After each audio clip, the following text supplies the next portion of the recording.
लग्न समारंभामध्ये चोरी करणाऱ्या चोरट्याचा धुळे पोलीस शोध घेत आहेत। धुळ्याच्या विंचूरमध्ये नवरीच्या दागिन्यांसह 20,000 रुपयाची रोकड त्यांना चोरली होती आणि त्याच्या घराच्या झडतीमध्ये सोन्याचे दागिन्यांसह रोकड असा एकूण 86,000 रुपयाचा मुद्देमाल जप्त करण्यात आलाय। वर्ध्यामध्ये लग्न सोहळ्यात चोरी करणाऱ्या टोळीचा स्थानिक गुन्हे शाखेने पर्दाफाश केला। मध्य प्रदेशातील सासी गावात छापा मारत ही कारवाई करण्यात आली। आरोपींकडून 1,20,000ची रक्कम जप्त करण्यात आली आहे। इंदापूरच्या सरडेवाडीमध्ये अवैध वाळू वाहतुकीवर मोठी कारवाई करण्यात आली। पुणे सोलापूर महामार्गावर उपविभागीय पोलीस अधिकाऱ्यांच्या पथकाने ही धडक कारवाई केली। कारवाईमध्ये 5,24,000 रुपयांचा मुद्देमाल जप्त करण्यात आलाय। या प्रकरणामध्ये 2 जणांविरुद्ध गुन्हा दाखल झाला।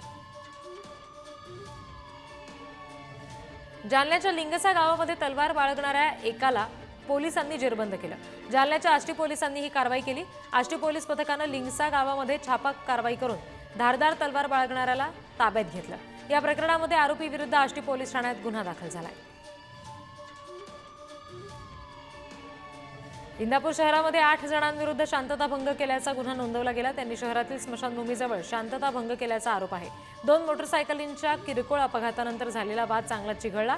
या वादाचा पर्यावसन भांडण आणि मग मारामारीत झालं। पालघरमध्ये धक्कादायक घटना उघडकीस आली। प्रियकरानेच नेपाळच्या तरुणीची वडील आणि मित्राच्या मदतीने हत्या केली आहे। मटार पार्सल करण्यासाठी वापरण्यात येणाऱ्या गोणीवरून पोलिसांना या हत्येचा छडा लागला आणि हे दाम्पत्य नेपाळमध्ये लिव्ह इन रिलेशनशिपमध्ये राहत होतं। छत्रपती संभाजीनगर शहराच्या सिटी चौक पोलिसांनी 8 संशयित बांगलादेशी घुसखोरांविरुद्ध गुन्हा नोंदवलाय।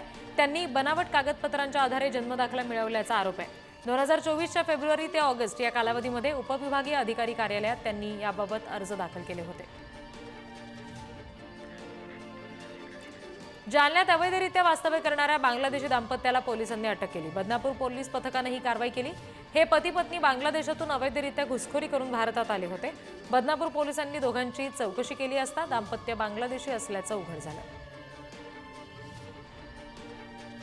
अकोल्यामध्ये अवैधरित्या देशी दारूचा साठा बाळगणाऱ्या एकाला अटक करण्यात आली। तेल्हारा पोलिसांनी कारवाई केली आहे। पोलिसांनी आरोपीच्या घराची झडती घेतली। जवळपास 25,000 रुपयांचा देशी दारूचा साठा तिथे आढळला।